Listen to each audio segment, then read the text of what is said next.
I told you guys this rabbit hole goes deep and it just keeps going. Last, we left off with the Atlantic Charter, which was created and signed by these two Freemasons, FDR and Winston Churchill. And we found out that in 1942, at a meeting of representatives of 26 governments, all those listed above, signed a declaration by United Nations in which they pledged their support for the Atlantic Charter's principles. Now, I'm sure the Atlantic Charter's principles were just the same as the Freemasons.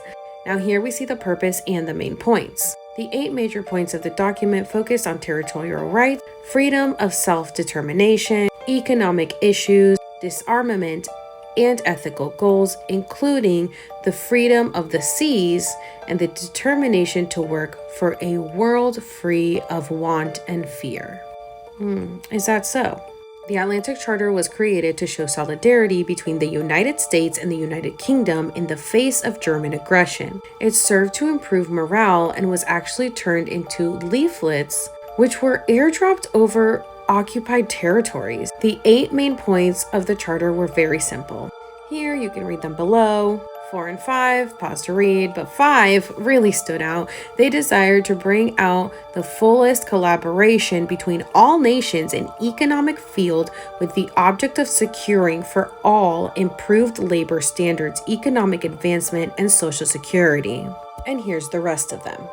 The Charter, while it did not precipitate American involvement in World War II, was a bold step on the part of Great Britain and the United States. The Atlantic Charter was not a formal treaty. Instead, it was a statement of shared ethics and intent. Its purpose, according to the United Nations, was to be a message of hope to the occupied countries, and it held out the promises of a world organization based on the enduring verities of the international morality.